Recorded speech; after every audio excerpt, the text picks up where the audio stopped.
Thank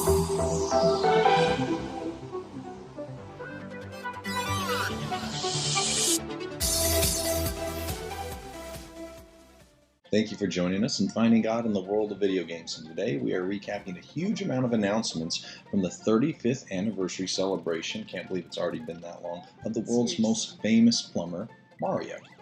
It's so many that were announced, like I don't even know where to start. But I'm super excited for Super Mario 3D All-Stars and getting a chance to go back and play Super Mario Sunshine, Super Mario Galaxy, and honestly, I never really finished Super Mario 64, so I'm really looking forward to, finally, completing that.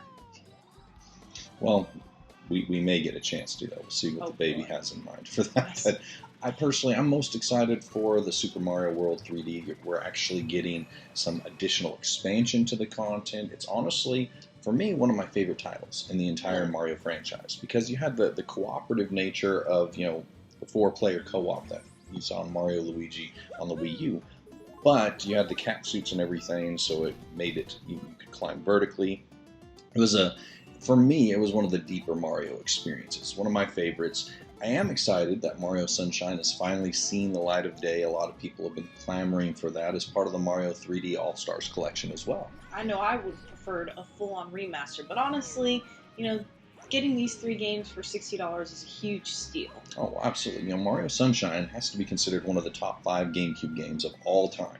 And it stands apart as one of the most unique, vibrant, and colorful Mario adventures that have ever been released. It presented kind of a fresh spin on the classic Save the Princess, Save the World storyline that had permeated pretty much every other Mario adventure up to that point. Mario Sunshine presented a much-needed shake-up to the Mario status quo. It was filled with a plethora of new challenges and abilities for our hero, and you were tasked with tracking down shine sprites that had been scattered all across the landscape of Isle Delfino. Literally tracking down 120 shines was a fun and exciting way to restore the island to its former glory, but like every other time we bump into him, Mario has been tasked with working well outside of the confines of his, plumberly job description. Honestly, I'm not even sure where he finds the time to keep his plumbing license up to date. Pretty sure at this point he's illegally working. Between saving princesses, his multiple careers, he's an ultimate fighter in Smash Brothers, he's a kart racer, he's a tennis champion. Don't forget that he also was participating in both, Summer and Winter Olympics, every 4 years too. And against Sonic, of all people. That doesn't even seem fair. It really even shouldn't be a match. And most of the time in life, it kind of feels like we're asked to do the same thing, tackling ever-growing challenges before it feels like we've even fully mastered the last problem we were faced with. But while this is a common challenge for Mario and all of us who enjoy playing his games, there is a solution, at least for the real-life issue here, presented from someone else who knows a little bit about Sunshine, a man named Joshua. Now, a quick little bit of backstory on Joshua. Joshua inherited the mantle of leadership from Moses, that Moses, the Moses. The only one that we know. And he was given the incredibly daunting task of leading Israel into their conquest of the Promised Land. That's some pretty big sandals to fill, and it seems like Joshua was well aware of the burden he was about to carry. How can we tell?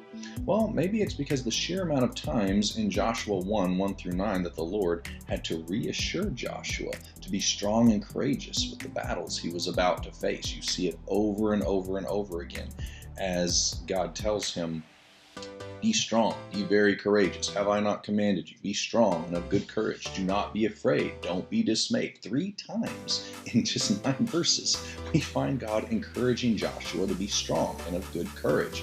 And God's really not someone big on redundancy and repeating himself. There's a reason for this. That goes and says He doesn't say things without a reason. Yeah.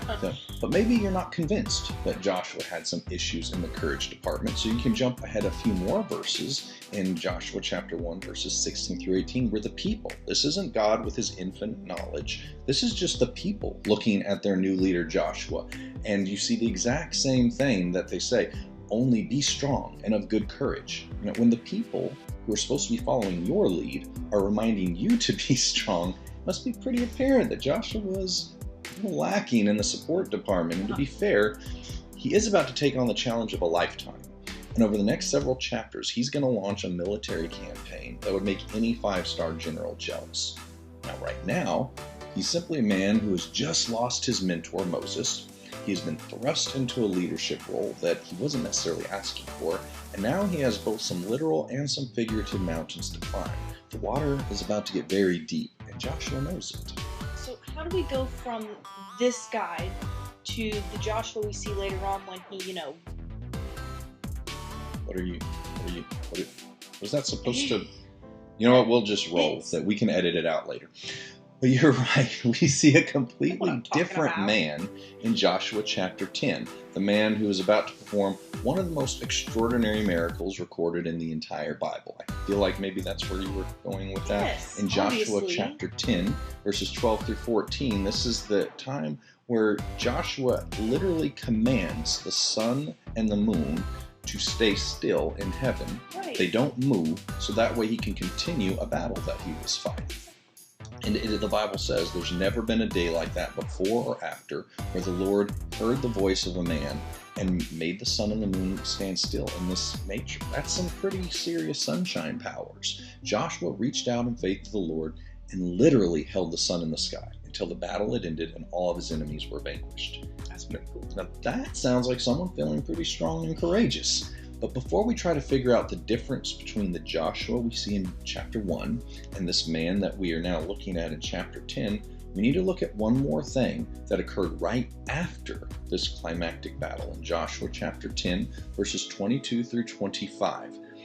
This is after the battle, after the sun and the moon, they've gone back to normal now. And he calls the captains of the men of war who went with him, and he tells them to put your feet on the neck of these kings that they had just captured. And he tells them, do not be afraid, nor be dismayed. Be strong and of good courage, for thus the Lord will do to all your enemies against whom you fight.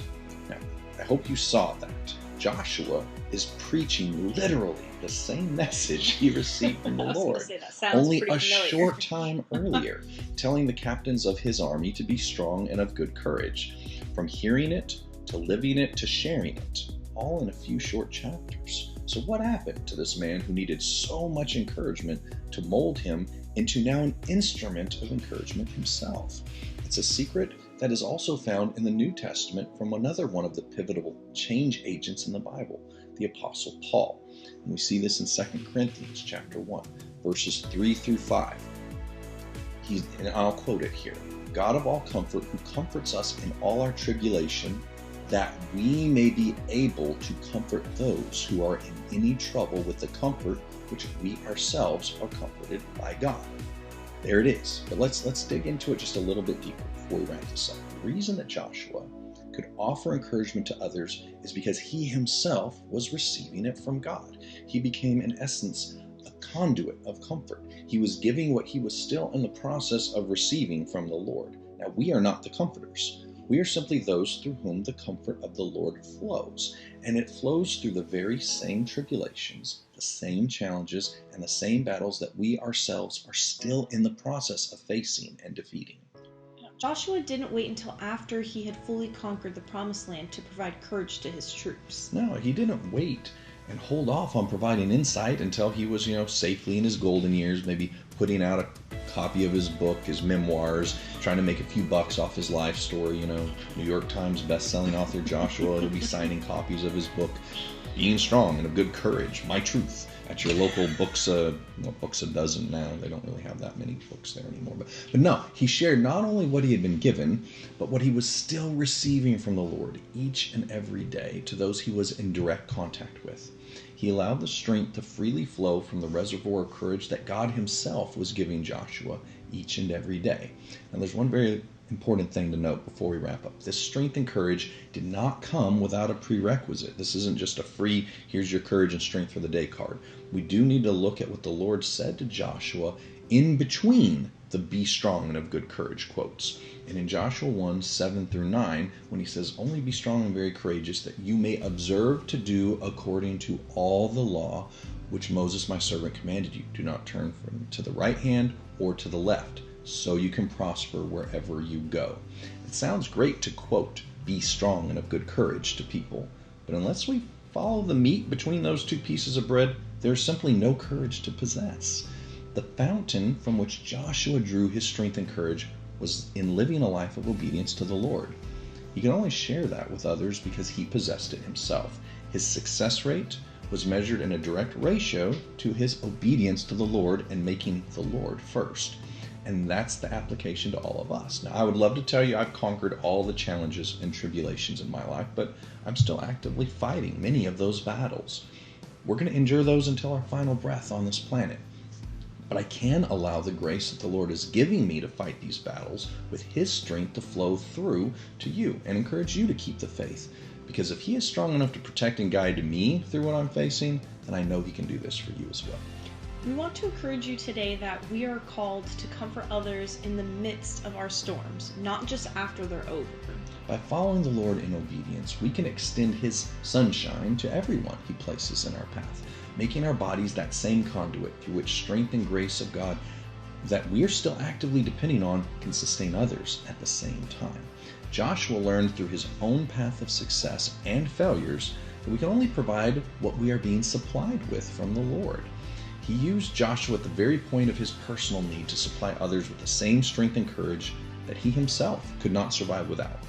Follow the Lord resolutely, and He will always provide not only what you need, but He will use you to provide the overflow to the others around you.